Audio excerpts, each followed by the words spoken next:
What up, everybody? I had to do a chair spin around or something cool. All right, let me turn that music down.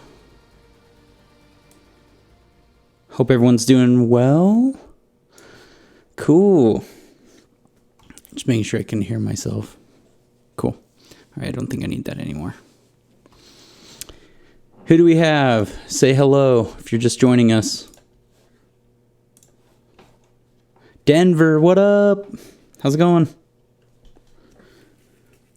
We have Denver Riddle. We got the Brograph guys. What up, Matt? How's it going, dude? Long time. We have Visual Night on Twitch. Looks like everyone from Facebook's working good. We got people from YouTube, Twitch. Jose, how's it going from Puerto Rico? What's up? How's it going? Guys, I got a new camera. Yeah. So hopefully let me know if there's desync or if my voice is off with my mic and all that, because I have like kind of a new setup going on. This was my old camera, this little guy. I upgraded to the higher quality. So let me know if it looks good.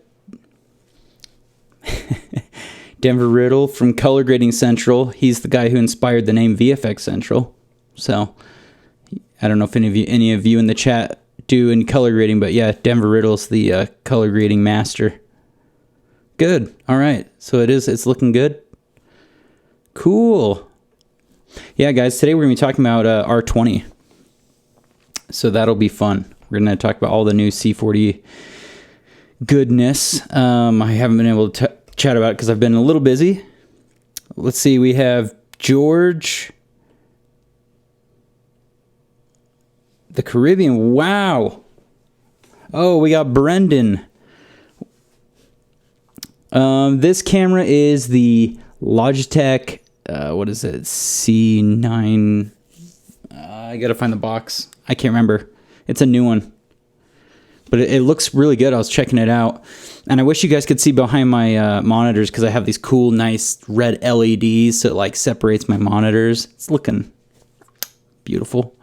And I got some new softbox toys. I don't know if any of you guys are into any lighting stuff. I'll see if I can show you this. If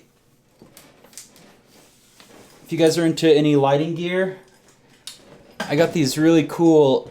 So I had these LED panels like that, and you can get V mounts for these, so that's really nice. So they're being battery powered, and then you get these really nice Velcro on little soft boxes with these little diffusers. So that way you don't have to have like a super expensive light setup. These things are pretty cheap and they look really good. No, I don't think there's any LUT on the camera. I just turned on like sharpening and messed with the contrast and exposure and all that good stuff. So yeah, anyway, if you guys are looking for some good resources, I actually do have, where is it? I have an Amazon link to some of the software or some of the different things I use. Let me see if I can find that for you guys. So if you guys are ever interested in any of my gear, like the mic, the stands, the pop filters, any of that fun stuff, I'm going to just post this link in the chat. So if you guys ever want to check out any of my gear, there you go. Yeah, I'm not going to turn this one on because I haven't bought a V-mount for it, but I have another light just like it right here with that soft box on it. And eventually the dream is I'm going to have a background with the cool red and black stuff behind me, because that's kind of like the colors. So yeah, if you guys are interested in any of my gear, I'm going to be updating that thing, adding things to it. I even talked about some of this gear in the course, because I try to find because most of you guys, I'm guessing, are just working freelance or just maybe smaller projects. And so I'm trying to use gear that's reasonably priced. So okay, yeah, so today we're talking about R20, which is really exciting. Seems like we have a good amount of people, so I think we're going to start. Like I said, today, if you're new to the stream, ask questions. I'll answer everything I can. Hopefully you'll learn some cool new tricks and tips. Today we are talking about Cinema 4D, R20. We're going to go over fields, because fields is a new thing that's amazing. So at SIGGRAPH, I got to play with R20 and I was like, I can't wait to get it. So I finally have it.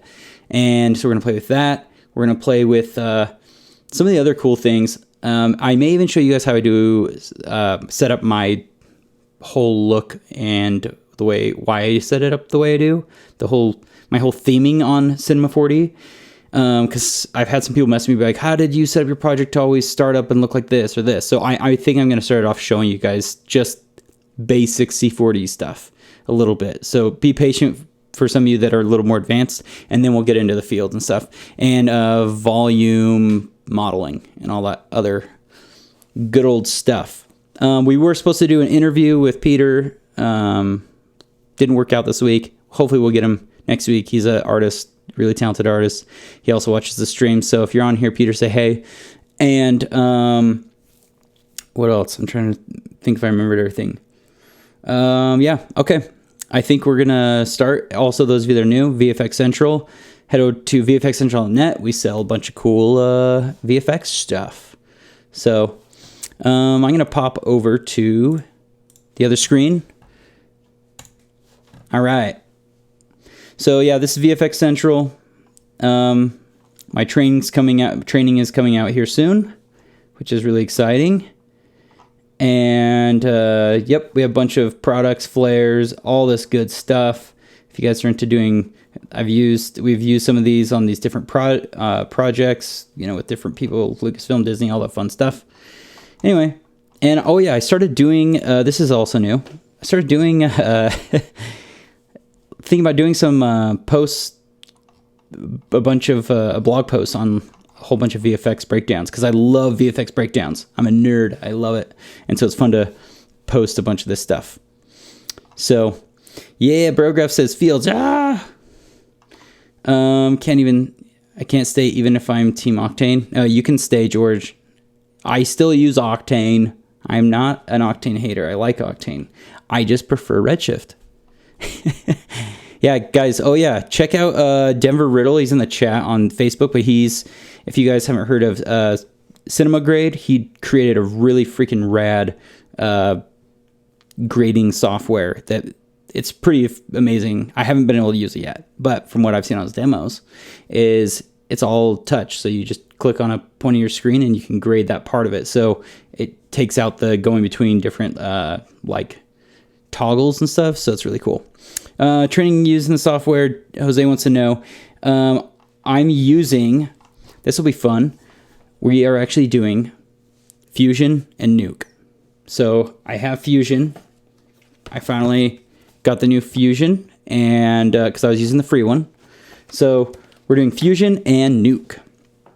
So Fusion's really well priced, and the reason. Sorry, let me back up. The reason why I'm doing Fusion and Nuke is because node-based compositing is way better than layer-based, and I do a whole lesson on that. The difference between layer-based and node-based. There's a big difference. So I'm gonna put my headphones in. Cool. Yep. So we'll teach Cinema 40. Oh yeah, Denver just posted his cinemagrade.com. So go check that out. I'll show you guys since Denver's a homie. And cinemagrade.com. We're just gonna. Yeah, so this is Denver's Cinema Grade. You guys should go check it out. It looks super rad. So shout out to Denver. He's got some really cool stuff. If you're a grading guy, so if you're kind of a guy that does editing, everything else, Cinema Grade, pretty sweet, pretty dang sweet. And yes, the course is coming out soon. Let me know. Keep asking questions about the course along the way. Hopefully, I'll be able to answer all of those. All right. So yeah, we are talking about Cinema 40 R20. And if you guys go to maxon.net, you can check out the latest and greatest in R20. And it is phenomenal what they've done. I get to hang out with some of the developers and chat with them. And soon, trademark.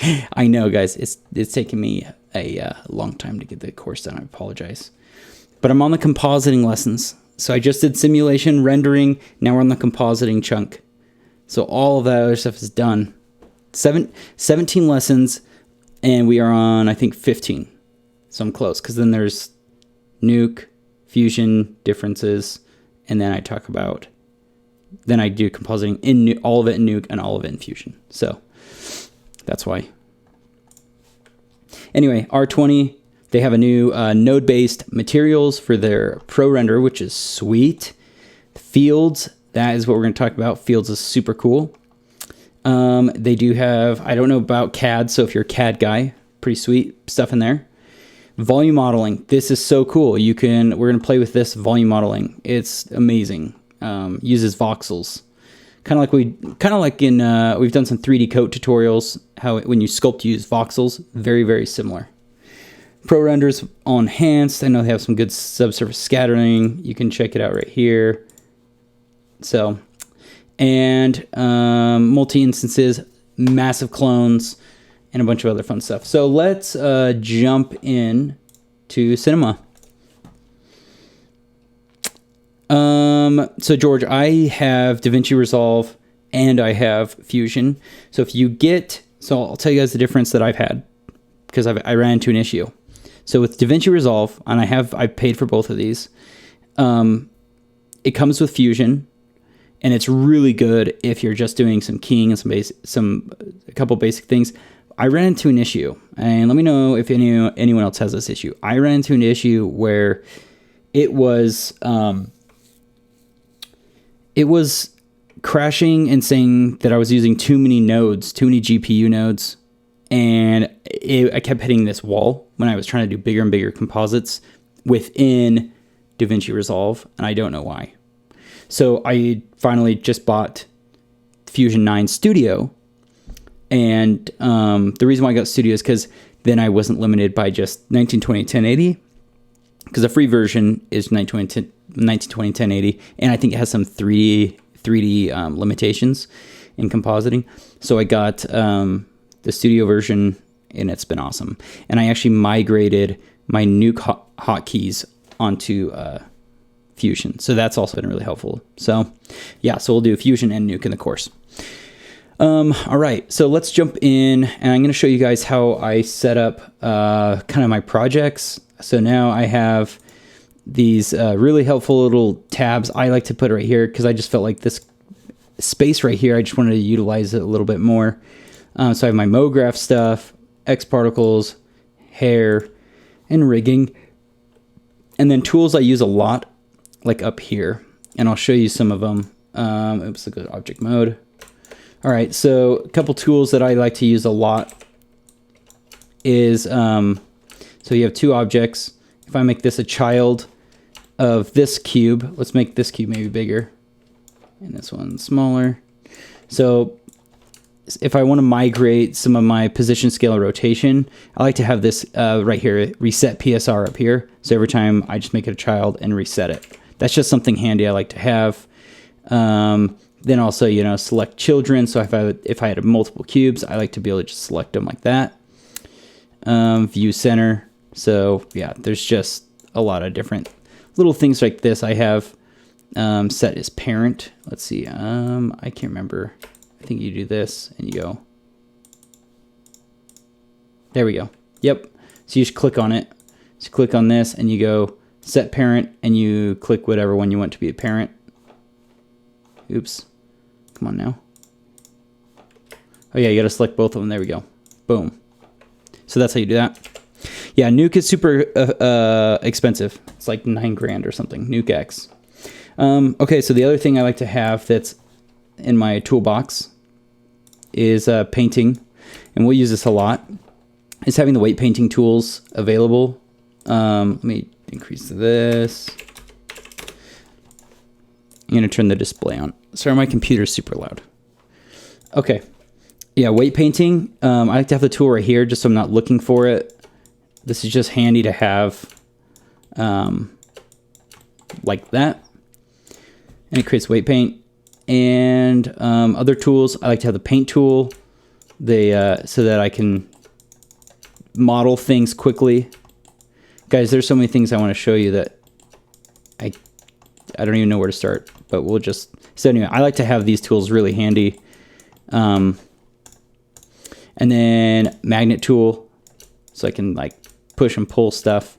These are just how I like to have it set up. So the way, once you, I'll show you first how you create an interface like this. Maybe we'll just start standard. Okay, so yours maybe won't look theming wise like this, but that's okay. But I do want to show you, if you're trying to build, customize your shelves, you can go right here and hit customize palettes. And then you would just start typing in things you want, and you can drag them in. And you can do group separators. You can fill space, icon separators, all of these little buttons right here. You can also create a new palette. So if I wanted to put some other tools in here, you could do that. Boom. This is common in all C40s. I'm just showing you guys because I've had so many people ask me like how I do this. So decided to answer. If you ever want to delete anything in your shelf, all you have to do is double click and it's gone. So double click and it's gone. So that's really handy. And let's see, timeline. Yeah, so you know, I like to just group things, certain things like, okay, I have my dope sheet and I want my F curve, and then I'll separate them and I'll do a different group for something else, whether I say with objects, viewing, whatever. Other cool things is if I want to create a tab or something, let's say we want a MoGraph. So we want this MoGraph thing to be right here, but we maybe don't necessarily want this to look like this. You can right click and you can convert to a tab. Where is that? Tabs, convert to tab. So now it's a tab, like so. And then you can maybe have, if you want a character, you could, let's see. Oh wait, I remember it. Let me undock that. So if you want to add this to this another tab, is you drag right here onto the name, like that. So now we have these two tabs. So this is a really quick way. What up, Jeremiah Downlap? So this is a really quick way on how to set up your projects, and then you can name them. So this would be my MoGraph, and this one would be rename to character. So anyway, that's kind of how I set this up. It's just super, it just makes things a lot more efficient. And so yeah, let me know if you guys want to know any more about that, but that's how I set those up. And it's really quick and easy. Now, if you want to change the theming like I did, because see how I hover on things and it's kind of a darker theme, I'm going to show you that really quickly. Go into your preferences. Come on now. There it is. And you can go down to your color schemes. And then here you can start changing all of your color schemes. And this has just been super, I just did it the way I wanted. I wanted the background darker, so I just did all that. I like the darker theme. It's easier on my eyes too. It doesn't hurt my eyes as much. I like to have darker theme stuff. So yeah. And that's how I do that. Oh yeah. And when you're done, let's say you created this really nice interface, you go over here, you do customization and save as startup, and I would also save it as layout. Now that's just going to save the layout, like your palettes and all that fun stuff you made. Now if you want to change things like when I started up my C40, I have it on Redshift, and I even have all these other settings set. You need to save this project, and you need to save it in the correct place. So I think go to preferences and then open preference folder, and see this new file where it's located. You need to create and save whatever your project is the way you started up. You need to call it new and save it there in your open preferences. That way when you open it up every time, it's going to open up and look exactly the same. So that's how you set up your project. I'm going to go back to mine. Do we have mine set up? And we're going to start talking about R20. So let's play with some R20 goodness. And I'm going to show you guys some really fun stuff. So let's just do the classic cube on a plane example with the cloner. So this is exactly the way you guys know.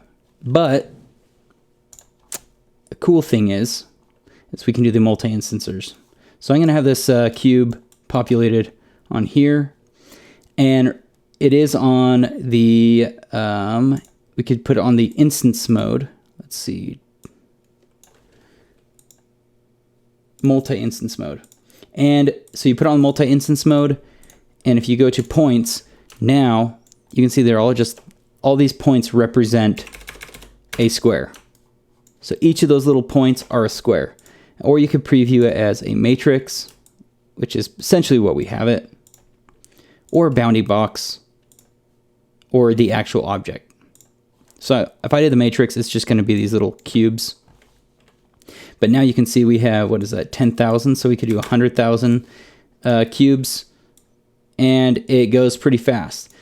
But if you're previewing it, you'd probably want to adjust its points just so it doesn't like die. So each of those points are a cube, which is insane.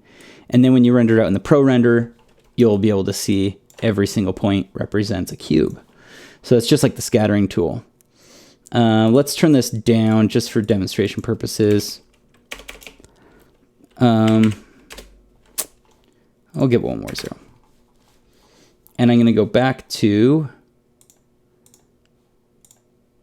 matrix. And when you're clicked on your cloner, let's do a plane, and we'll be able to show you guys some cool things with X particles. Or with, sorry, fields. I'm losing my mind. Really quick, and just reading a comment. Check out your subscribes. Yes, George, I 100% believe people can do VFX and compositing using Cinema. using Cinema 4D Fusion.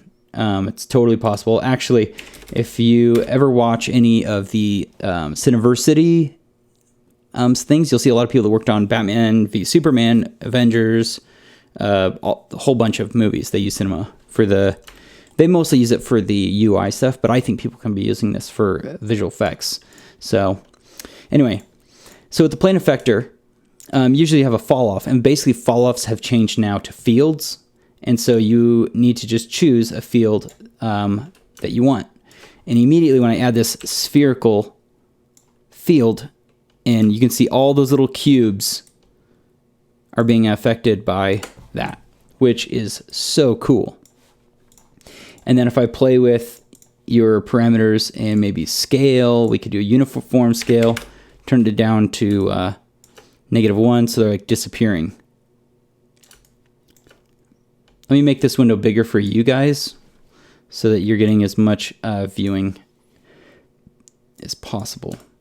So yeah, this is why I love fields, because you can do some cool stuff. And with fields now, they added this cool color. So you could also do a gradient. And we could add, so now you can change where the gradient fall off is.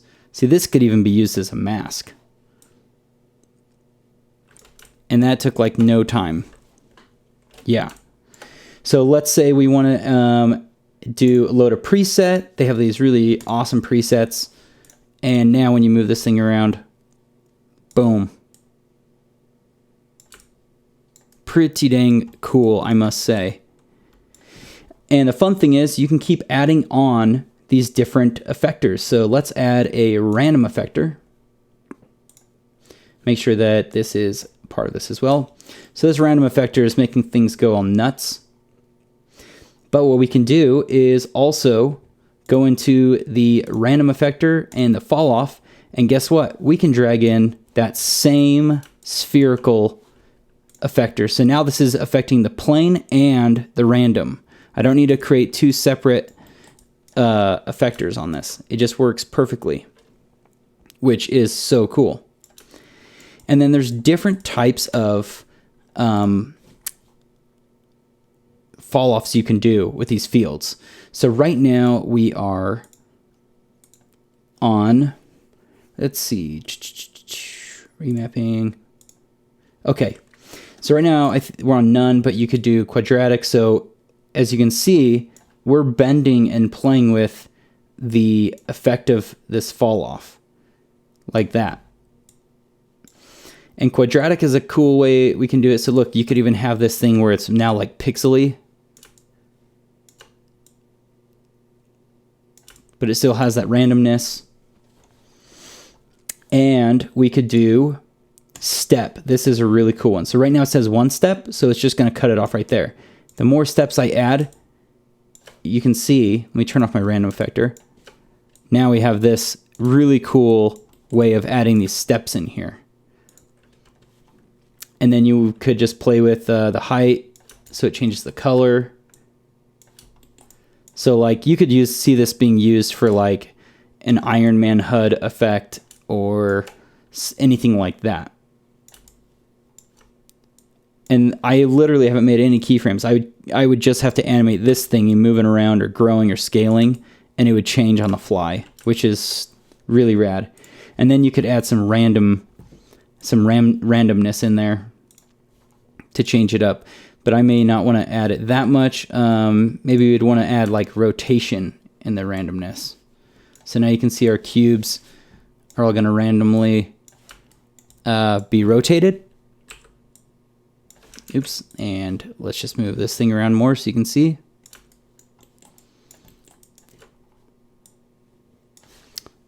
And I always like to add in, this effector is on random, but you can actually add noise, which is kind of sweet.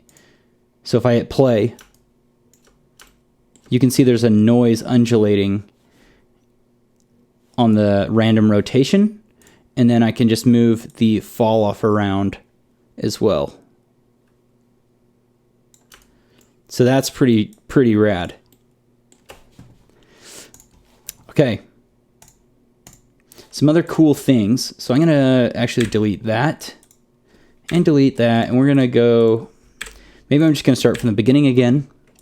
I'm going to show you some more cool things that I've been playing with and really like. So I believe if I add this poly effects to the cube, we now can add, let's do that same type of thing. Let's do a random effector. Oh, and let's increase. So the poly effects makes it so it like breaks up each of your polygon. It'll just break it up completely. But with that cool fall off deformer like we've done before, you now can control this. Let me turn off my that shading. So hopefully you guys can see this. Maybe I need to turn the cubes down to just like 20. Okay, there we go. That's a little bit better for you guys. So you can see now that when I move this around, I'm breaking that apart. So you could do some really cool like dissolving effects. So if you're doing some VFX where someone's disappearing or dissolving, yeah, you could add that in there pretty easy. Just make sure that it is in your effectors. And then on the plane, you just go fall off and add that in there. And we'll go to the parameter. And I'm just going to do the scale uniformed. So now you can see when it's in that center, the strongest area in the middle, it'll be completely disappear. So that's just a sphere, but you know, if we wanted to change this to not be a sphere, if we wanted this to be something else, they have a really cool one like the linear. So let's go to linear fall off. I'm going to make sure that this plane also is using the linear fall off, the same one.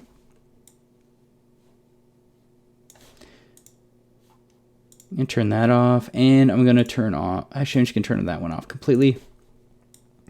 So now, you know, you could create this really cool effect like that, like it's dissolving. Pretty sweet. You could use this in some fracturing aspects. I like Voronoi fracture a lot. Hey, Matthew Butler. Okay, so that's really cool, but that's not all we can do, guys. Let's take it to the next level. So let's say this effect, we don't want it to just start. We want it to have some type of like dissolve-y effect before it just disappears like that. So you can add a displacer inside the cube. And yes, all of these displacer effects also can use these fields, which I think is phenomenal. So let's add a noise on the displacer. So see that noise effect, and it looks terrible right now. Let's turn this up a little bit more. And let's even add a subdivision on this guy. If I drag in here, so now it's all smooth. Now some of those little cube thingies are going to turn into circles, but that's okay. So the displacer can also use that fall off. So if I wanted to drag this into the fall off, it's going to be right there against it, but we can't really see it. So we're going to have to come up with a better solution. So I'm going to add another linear fall off, and you can see when I move that through, it's displacing it. But we could make this so that I can move the linear fall off so it'll just be a little bit before that area. So let's just position that properly. I'm going to crank up the strength, inner strength, there, and like that. So now it's just this area right before. And then if I take this linear field and I make it a child of our other field, this main field will move both of these positions. So now you have this really cool looking, like it's like starting to crumple up before it dissolves. So it's being affected by it, and then it starts like disappearing. Like that. And I believe we can also add another fall off. Let's see, in the Random. Let's add another fall off. Like there's different ones like noise. Where is it? Noise fall off. So now it's affecting, it's doing like a noise pattern as well. But inside of our random effector, we can make it so that, just like in Photoshop, see how it's saying max and normal and all that fun stuff? We can make it so it's only affected by, or we can like composite it essentially. So we're compositing now our fields on top of each other. Sorry I'm doing a bad job explaining this, but it makes sense in my head. See, so now we're getting like another effect in there. And those things, so right in this middle area is how the noise is affecting. So you could have it, yeah, dissolve first before it like disappears, or it could turn into those like little spherical thingies. You can see a little bit better like that. I'm going to turn off, yeah, the subdivisions.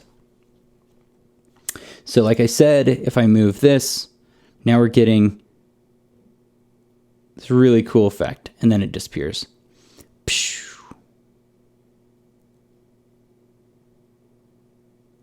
How cool is that? It's pretty fun stuff that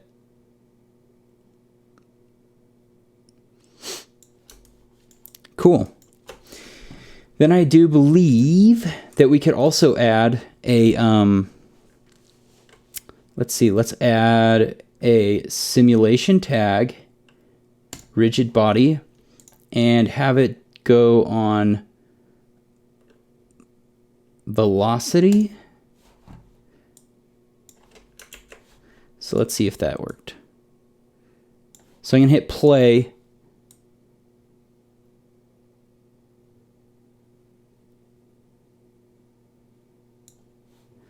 Okay, so it didn't start it. Maybe I have to have my noise animated. So let's go into the noise. There we go.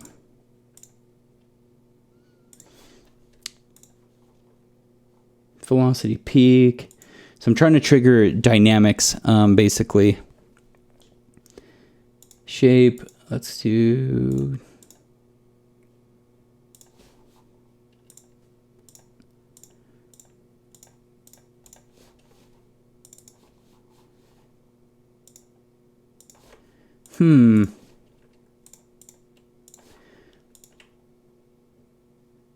At velocity peak, it should start falling, and I'm giving it a velocity with the noise.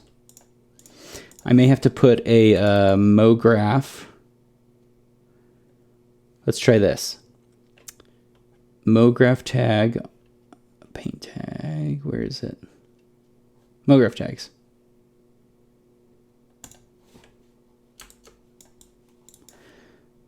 That's not letting me paint. I'll figure that out later, the dynamic stuff. But anyway, let's keep playing with the color then. So right now, if I move this along, we should start seeing a color shift as well.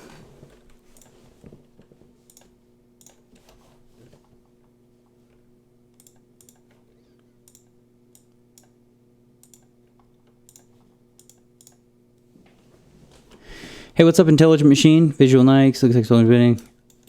Thank you.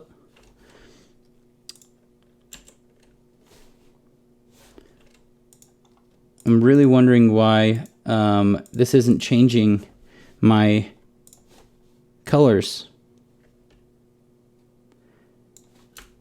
It almost only worked on the when I did like a cloner. Maybe it doesn't work with the poly effects.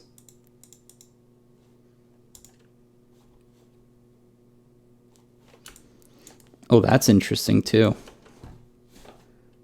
I just added a fall off on the... Whoa.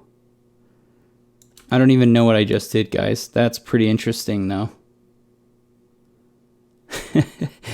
That's what I mean. Like, you can add fields to like any of these things, and you get such a interesting result.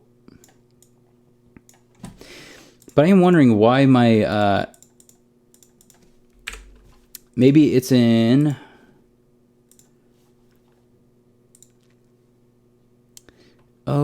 you know what, I'm not seeing a color parameter over here, because usually it'll have the color in there.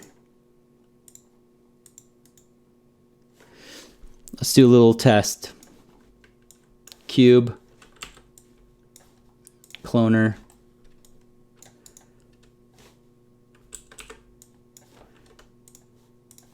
let's do a grid.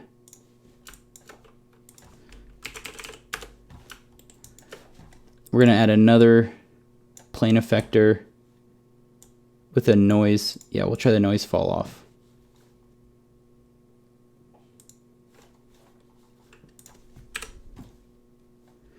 No, I didn't add the shader to the material. It should work. It should be working like that. So see how this one has a color, all the color stuff in it?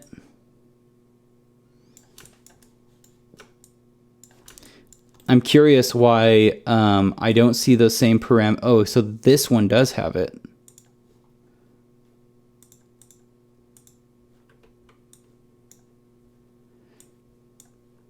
That's interesting. My random effector doesn't have it, so I'm going to turn that off. The plane effector does have it, but I'm not seeing it take effect. When in doubt, restart. So poly effects, and if I used the same effectors as this plane, see how it's, that plane effector is working on both of these, but this one's not giving us that same color effect. And I'm wondering if it has to do with the poly effects. So, still pretty sweet though, you can do all this. I think this is just really rad. Just being able to play with all that fun stuff. So yeah, you can do some fun stuff with the fields. Definitely something I would suggest playing around with and having fun with. So, pretty cool stuff.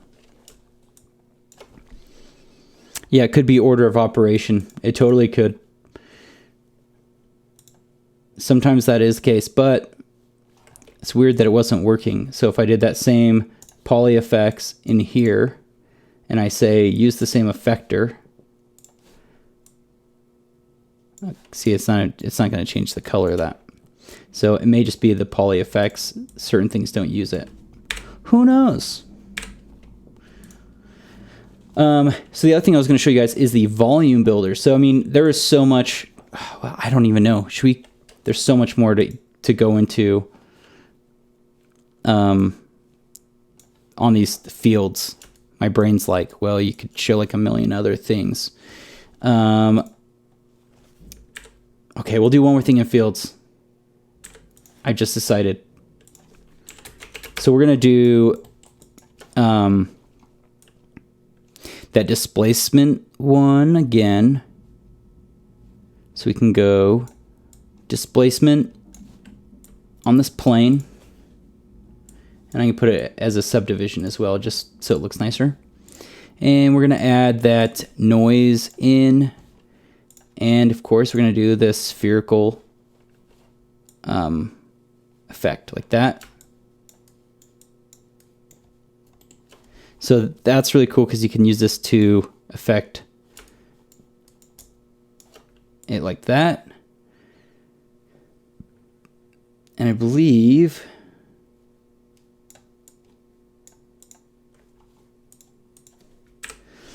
you can also do, and double make sure that this is working. Okay, we're gonna add a weight on there.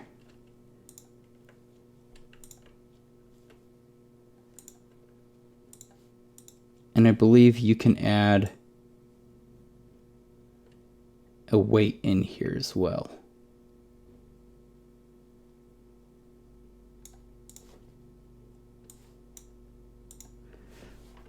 Or the vertex map.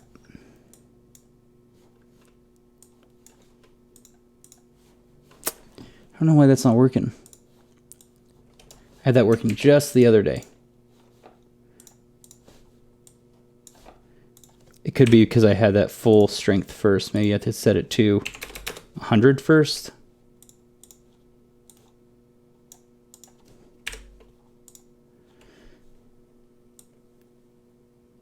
Oh, variable tag.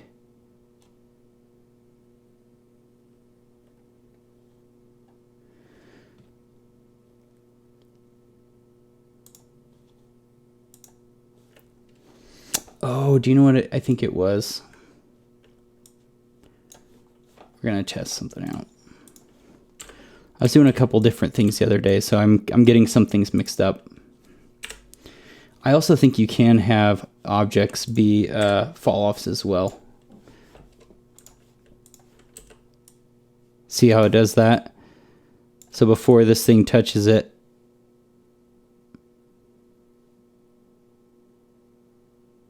that's pretty cool, huh? So if you're doing some effects interacting with ground, this is a really quick way you could do that. Let me increase the height.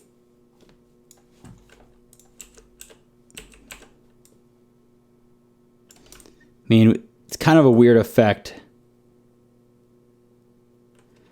but you could use that for water. And I think there's also a delay. I gotta figure out where that is. There's a way to do delays so that essentially it'll leave like it'll affect the weight map. So it is supposed to affect it.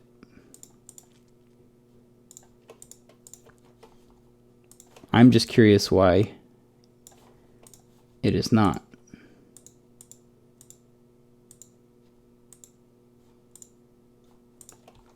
Vertex map. Let me look at all the other fields. Linear, Python, radial, random, torus, MoGraph, variable tag.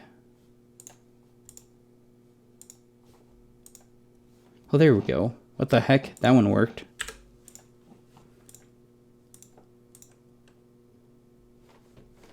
But it's supposed to only work.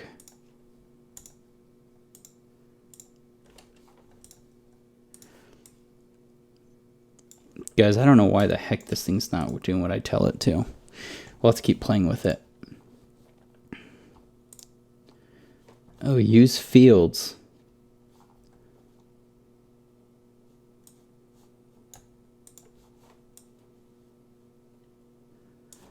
I turned the fields on that, and it should have... Oh, there we go. My goodness. Okay, so on your vertex, you have to turn on the fields properly. Oh, rad. Sorry, someone just followed. Cool. So yeah, now when I move this cube around, you'll see that we have the cube affects the displacement and it also affects the vertex. And I believe there is a delay that you can turn on. So let's see where that is.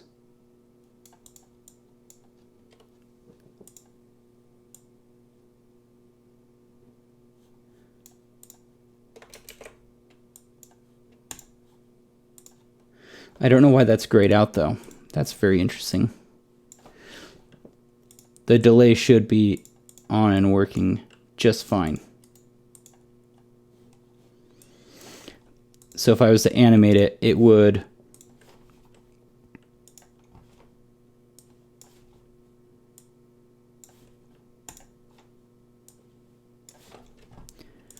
do some stuff in there. So if I freeze it, if I turn that off, the delay isn't working. Hey, what's up, Ryan from Canada? turn on freeze. Yeah, but now the freeze, look what that did. So I turn off freeze. It works, but the delay does not. I'm also wondering if I have to do it in here maybe. Nope, it doesn't even have a delay in there. Why is my delay grayed out? I have no idea.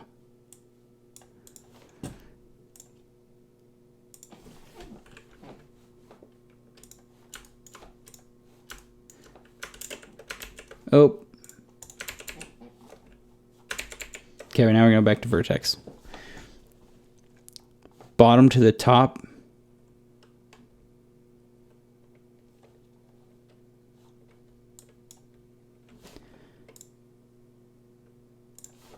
So let's go into this.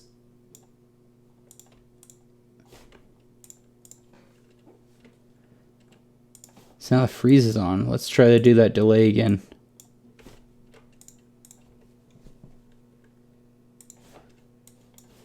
I did this the other day and it totally worked.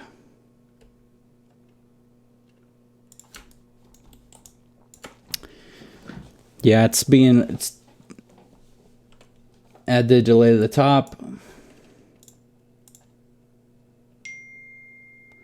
So it did do that. Let me turn the freeze off.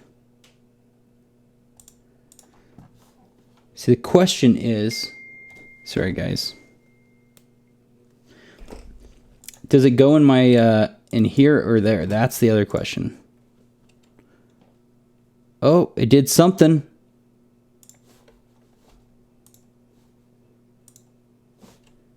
I think we're getting closer. Okay, so it needs that. But then it stops affecting it. Freeze.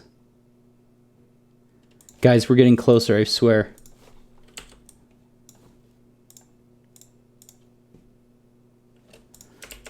Nope. I'm gonna figure this thing out if it's the last thing I do.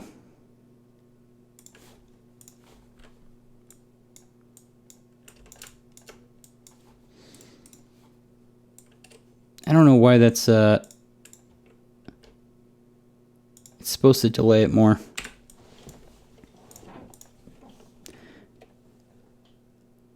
Cube, then freeze, then delay. So cube at top, freeze,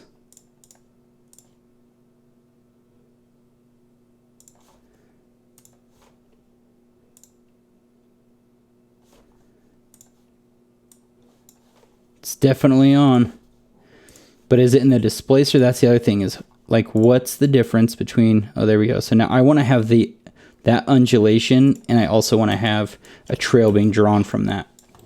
So that's the issue I'm having, because I can get that, but I also want this being affected by it. Who knows? It's okay. We can move on to the next thing because I don't have tons of time. So we're just gonna move on. If I figure it out, I will post maybe a still once I get it to work. Decay, not delay. If you are right, you know what's so funny is I actually think you're gonna be correct. Maybe I have to do it in here.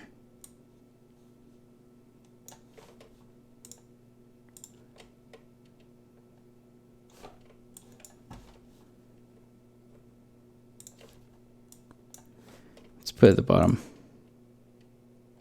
So I don't know if it goes into displacer or if it goes, maybe you can do it in here too.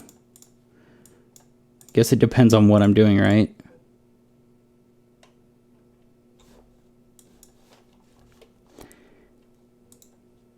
Man. It's not doing what I wanted. Whatever. All right, I tried. It's not being obedient. So we're going to move on to the next thing because we're running out of time. So the other thing I want to play with is the new volume mesher. So volume mesher is really rad.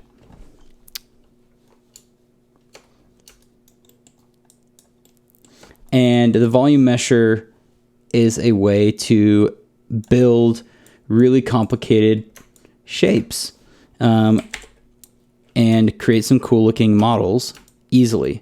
So if I put this in a volume builder, it's creating these little voxels, which are basically, it's like a little cloud of cubes. And right now it doesn't look very good. And then you want to put the voxels inside of a volume mesher. And if I put it in, voila, you now have these really nice looking spheres that look cool where they meet. Looks pretty cool. I'm going to turn that off. So this is fun because you can use so many different objects in this. And right now this looks pretty crappy. And the way you need to make it look better is make your voxel size smaller. Now the smaller the voxels means more processing, means it's going to take longer. But this is really nice because you can get those where the two objects meet. They do that nice little curve. And you can either have them be union or subtract. So it's like a Boolean operation. And the fun thing is too is you can just mess around with creating some of these complicated objects really quickly.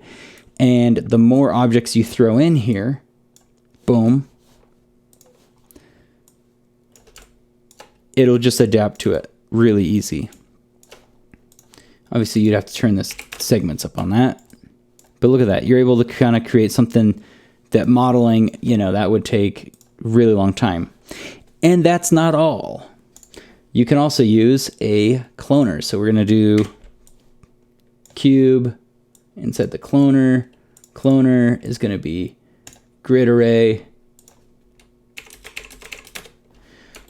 So you have this crazy cloner. Let's just drag it in there.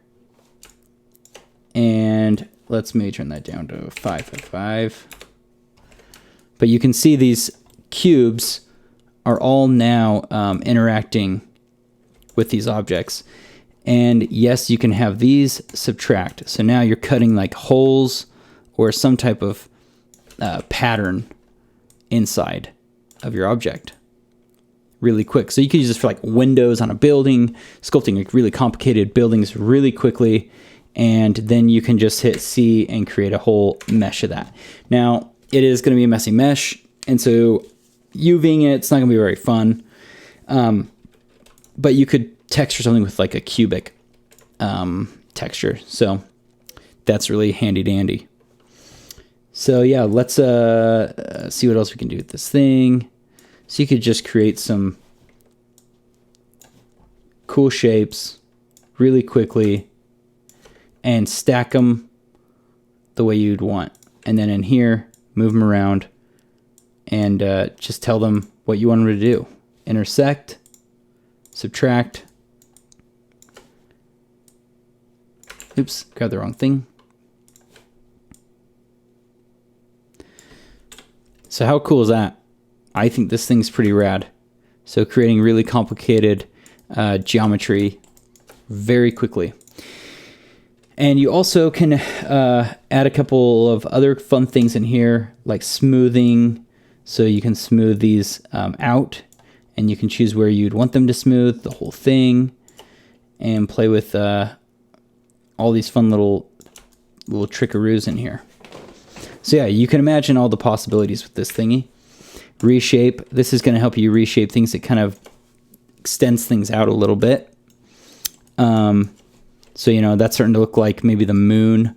You know, we could add a bunch of cubes on this, and they could look like craters or whatever.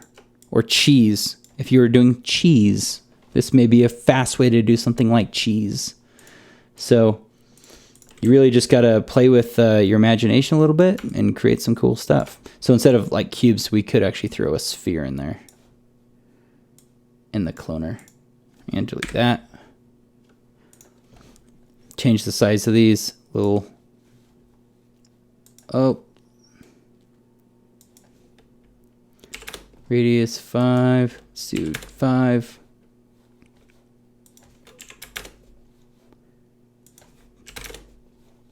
There you go. Starting to get a little randomized in there. And of course, you have all your random effectors that work with that as well.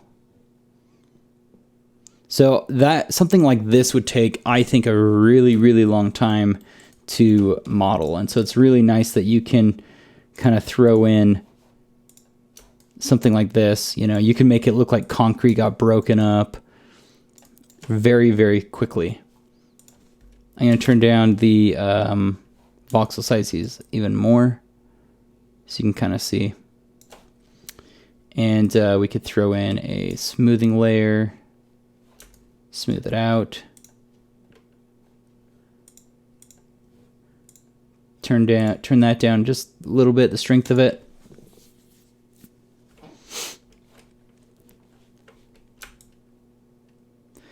So yeah, something like this normally would take a really long time. Then, like I said, let's just set up a quick material on this so we can see see it in practical use. You know, you throw like a subsurface scattering material on there. Do some type of, we'll do like an infinite light. Let's open up the render view.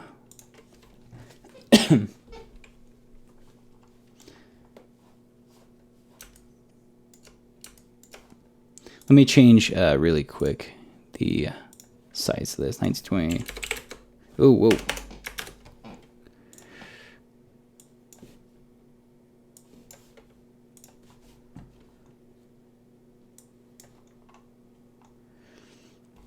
There you go.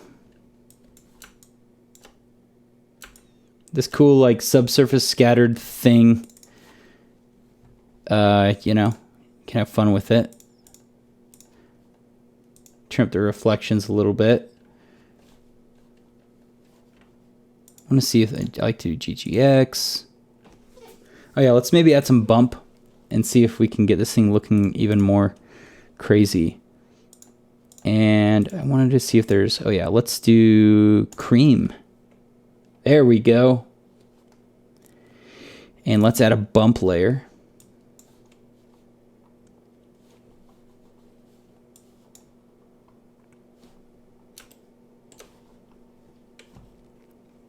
Let me save this just in case it crashes.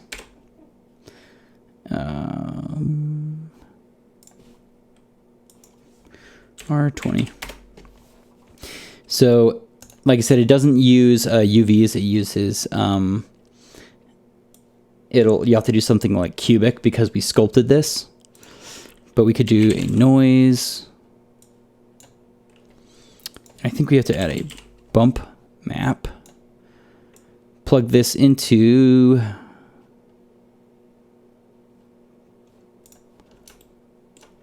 bump map input, and we're going to go texture input.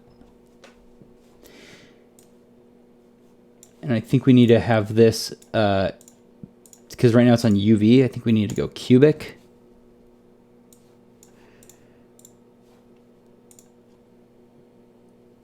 Let's see if I can get this to work.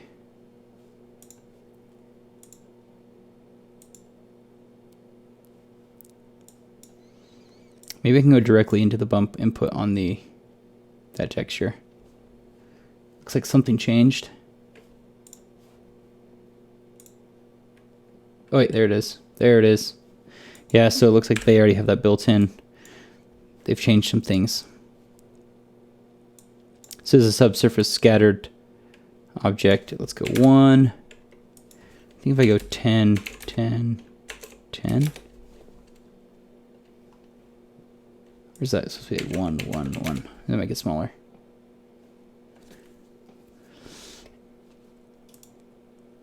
And let's see where the mapping.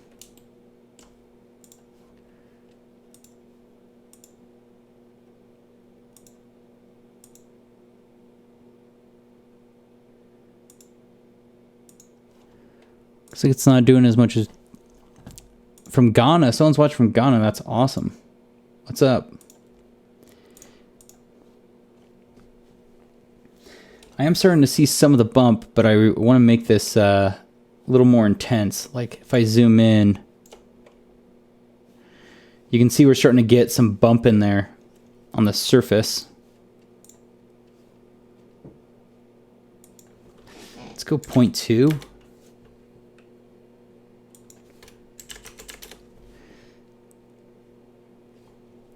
Didn't like that. 2. I can see it. We're just trying to increase the amplitude gain. It's not affecting it the way so I thought that we had to do bump map in before, like this. This is at least how you do it on the other texture. So I wanted to. There we go. Maybe, yep, you do have to do it that way. My bad. So let's increase to 5. Let's go 10.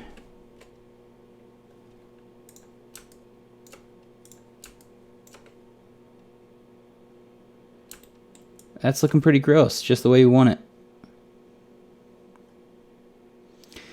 Yeah, we sculpted this using the volume builder, and we just added some bump on there. And I'm gonna go bigger with this. We're gonna add post effects, because now you guys can get the post effects in the new version of I think that's if you're on Redshift, you can get the new version. We're gonna do this super intense.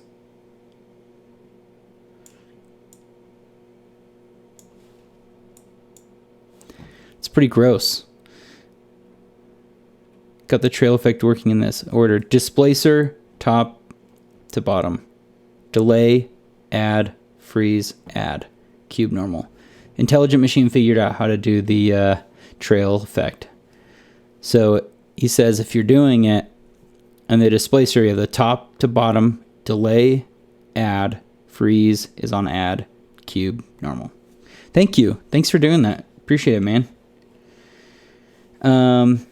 You know what, guys? I also want to see if we can add a displacement on this, because we may as well, since we have this project open. And let me know if you guys have any questions so far on this. This has been kind of fun.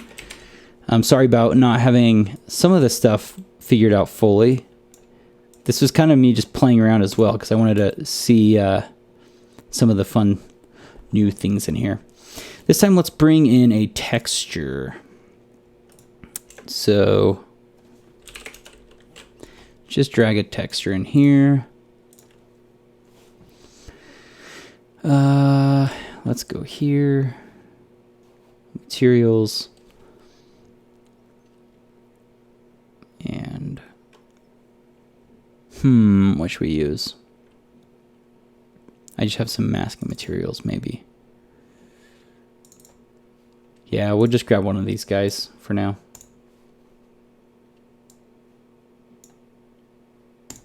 Okay.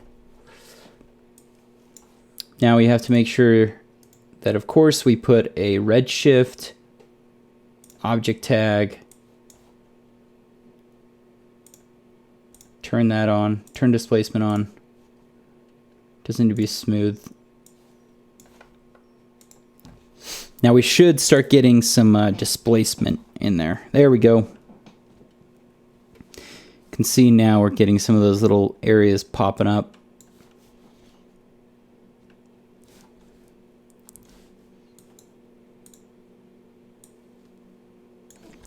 I'm going to do that, and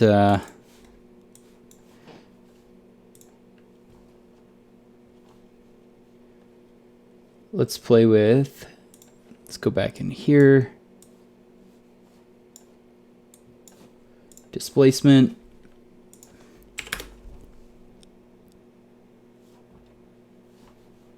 See, every time I change the scale, oh, I think I changed the scale. If I change the scale here, I think you do have to change the scale here as well. Nope. Let's go back to 1. Back to 1.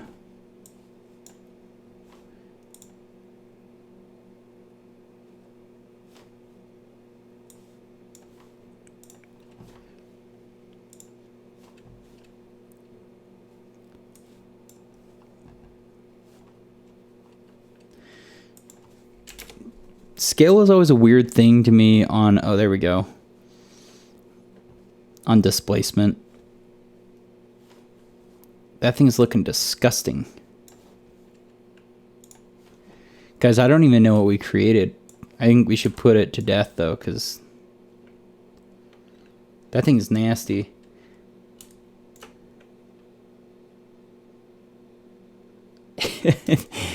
Oh, what the heck is that?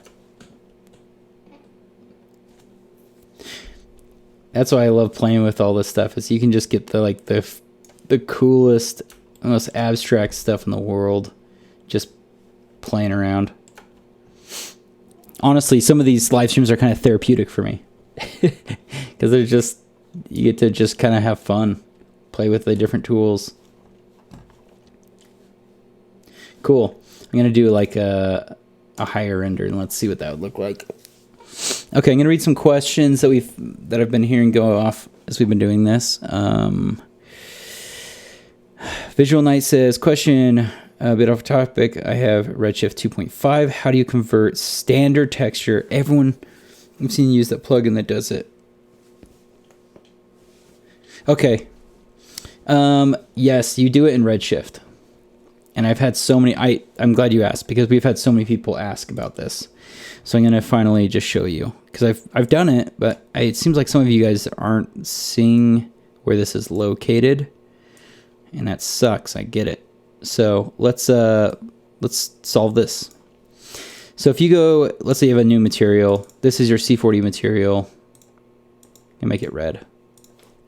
We're going to throw that on here instead of the other one. All you need to do is, so I'm gonna do this as if I don't have this right here. Is I think you click on the material you want to do. You go to Redshift, and there should be, right, conversions. See that right there? You should have that. I am running Redshift 2.6, I think, 0.3 or something. If you guys, any of you that own Redshift, make sure you guys are staying up to date. So if you own here, yeah, 2.6.23. So make sure you're updating your Redshift, because this one does, I think, come with post effects. It comes with a bunch of stuff. So yeah, everyone should have this. Create Redshift conversions. And then you can do convert selected materials, convert all materials, convert and replace, which that's the one I do. So if I did convert and replace, watch this. So the one I'm selected. So I click it. It now took that red material and it turned it into a Redshift material. And that's how I've been converting those. So voila. That's how you do it in Redshift. I'm going to go back to that. I can put it back in Cubic. Redshift view. So that thing is starting to look pretty creepy, and I'm happy about that, because that's what I wanted it to look like, was creepy. I am still trying to discover, and I had someone message me about like the maximum displacement and the displacement scale, because if I turn this up 0.2 a little bit, is I'm trying to figure out what this scale is actually doing. Oh, there it goes. So yeah, it does so many weird things that I don't think I quite understand why there's so many different scaling parameters. So still figuring that out. Anywho. So that's looking creepy and fun. And you can do some really cool things with that. I am going to give you guys a tip, a little tip, something I learned that I think would be super helpful for you guys. And I discovered this watching actually some Grayscale Gorilla stuff, and I just feel like it's something that not a lot of people really discuss, and maybe I'm just out of the loop, but doing some dynamic stuff. So I'm going to give you guys an example. So if you're ever doing soft bodies, like soft bodies take up like a ton of computing power. So we're going to do a simulation, have this be a collider body, and we're going to add the simulation tag. First, let's do rigid body. So normally you hit play. Oh my goodness. Come on now. There we go. So the sphere drops like so. I'm going to start back. Move this. What is going on?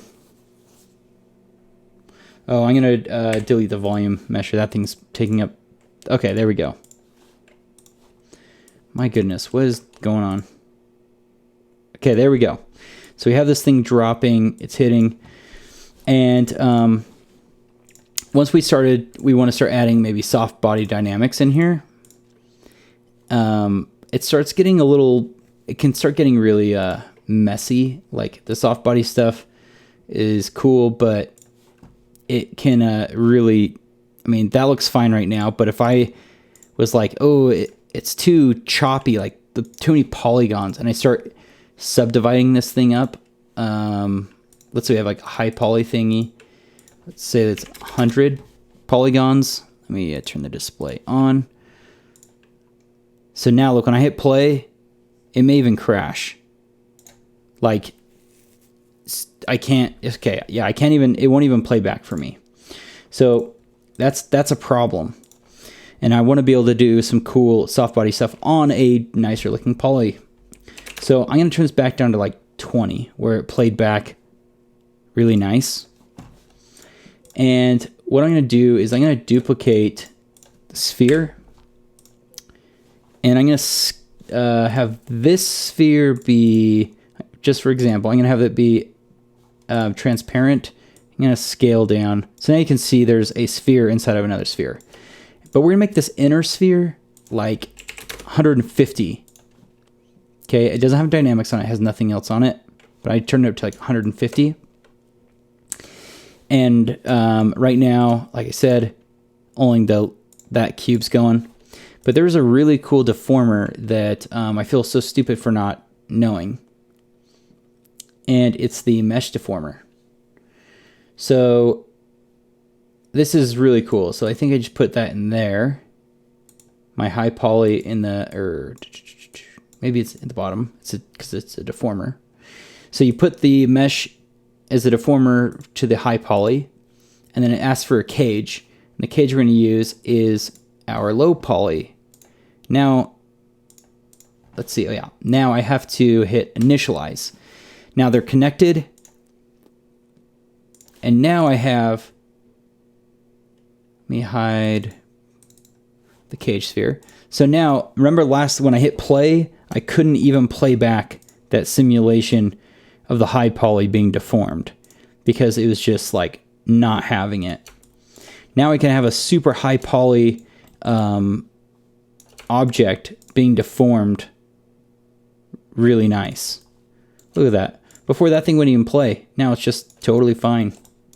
So that's just a cool tip. So if you're doing some high polygon soft bodies and you're trying to figure out why it's not working and why it's not computing, is use the mesh deformer and create a lower poly version that's kind of a cage on the outside of it, like that. And that way you can have it deform properly. Just thought I'd share that with you guys. It's just something maybe I just didn't realize they had. Yeah, so I think that's going to be it for today. I think we're just about out of time. I've been going for like an hour and 20 minutes or so. And we're probably at a good point where you guys are starting to want to get on with your day. So does anyone else have any more questions? We're probably going to do more streams on R20. This is just an overall C40 and just randomly showing you guys some stuff. But yeah, we talked about fields, volume builder, and a bunch of other fun stuff. I've learned some more cool things with the hair deformers. Maybe we'll do that another week. And yeah, so does anyone have any more questions before we maybe wrap this thing up? any questions about the course, questions about Redshift. If not, we'll just wrap it up. Thank you everyone who did hang out. We may not be able to, I don't have time probably to do a giveaway this week. I was going to do it, but I don't think we have time because I have other things I got to get done, like finishing the course. Cool. All right, guys. Well, thanks for hanging out. Hopefully this was informative. Yeah, R20. Don't forget, check it out, maxon.net, and play with all the crazy cool things you can do in there. We'll do more things on R20, and maybe we'll do some pro render stuff. Would you guys want to know pro render? Let me know in the comments. Pro render. Let me know if you want to learn it, because I like to talk about all things rendering and lighting. Alky Stoner. Yeah, no problem, dude. If you guys feel inclined, those of you, if you want, donations are always accepted. Eventually, my goal is to do this full time so I can do training and teaching and all that stuff. I really enjoy this, doing this kind of stuff. Oh. All right, guys. Check out VFXCentral.net. Leave your questions and all that fun stuff. And I think we'll try to do this next week if we can. Cool. Thanks, everyone. And we will see you possibly next week. Who knows?